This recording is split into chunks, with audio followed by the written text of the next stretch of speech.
So I just got done watching the third episode of Tales of the Jedi, and holy smokes, this was definitely the coolest episode I've seen of the season so far.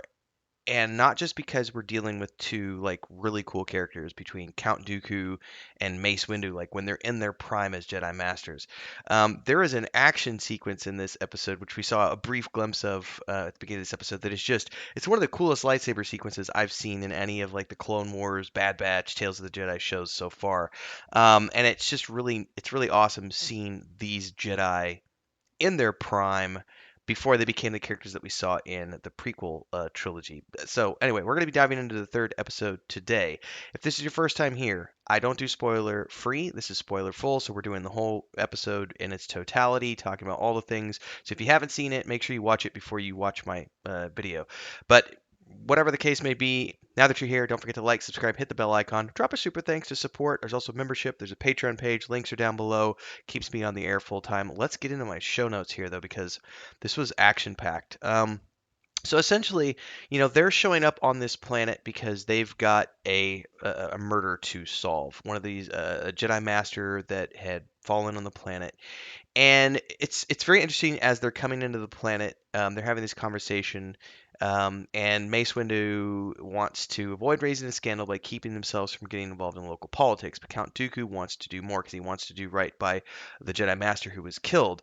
It's really neat seeing these guys as mere masters. One prior to his fall to the dark side, and another before he becomes a council member. And it's also really interesting to see Dooku, telling Mace Windu, who's his friend, he's like, your devotion to rules is sometimes inspiring and sometimes maddening.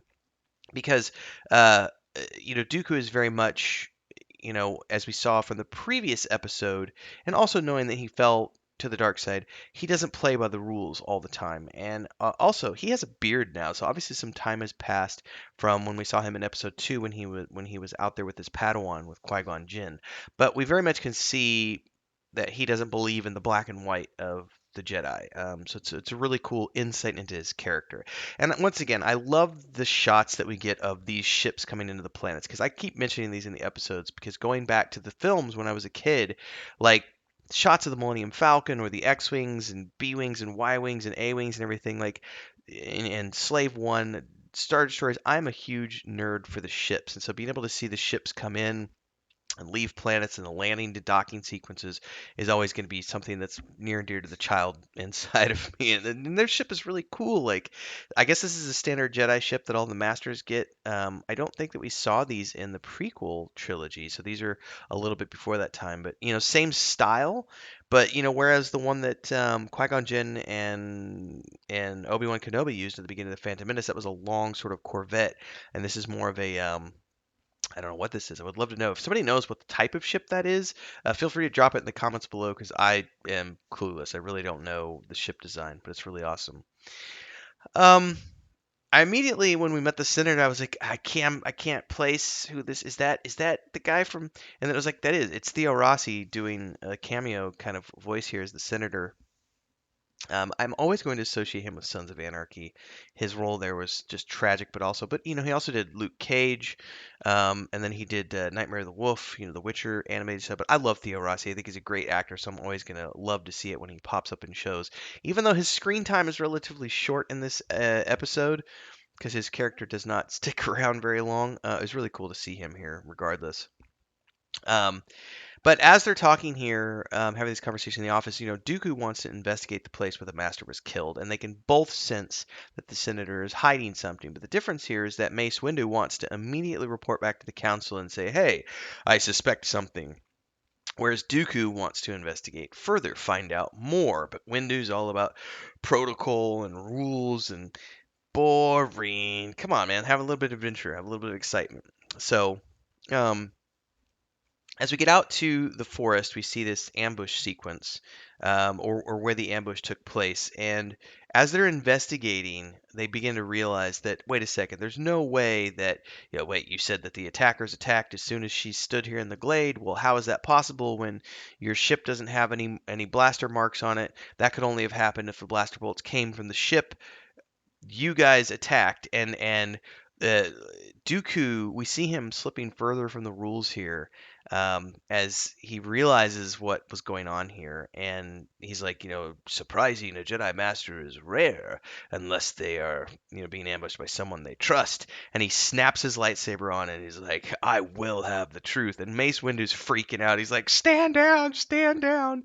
And as this goes on, the senator runs forward yelling, "The guards killed her! The guards killed her!" And then they shoot him in the back, and there's this fight sequence with these droids and everything else. And this is really cool. This is an awesome action sequence with lightsabers and force powers and just showcasing the talent of this animation team at pulling this off. It's really well done. And it just, at the end of it, you're just I was just very satisfied with it because I love seeing good lightsaber fight scenes.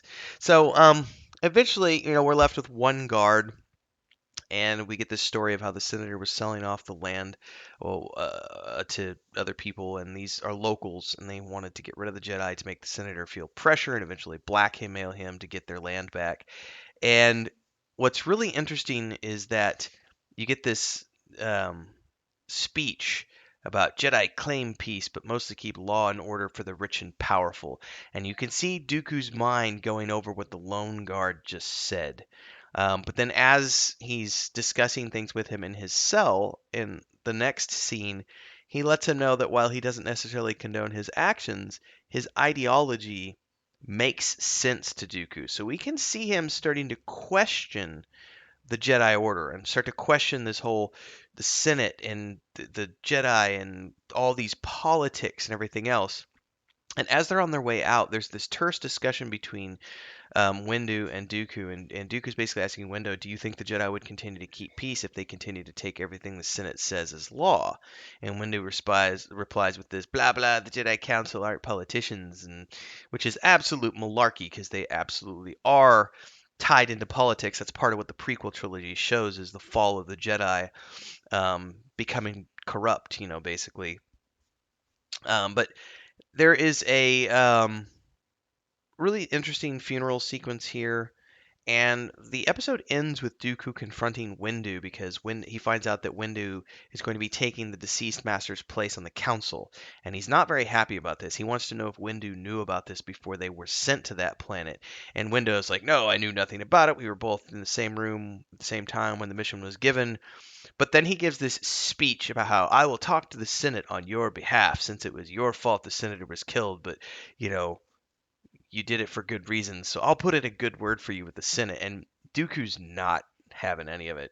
Like he bows his head, and you can already see he's pretty much the choices have been made at this point.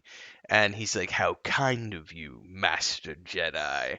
And then he turns to look off into the skyline of Coruscant as the music kind of gets a little dark, and we get a fade to black, and then the credits. And it's just like, oh well, this is kind of it for Dooku. Kind of like the last straw of going, this is how corrupt the Jedi have become, and Windu is right there with him. Mr.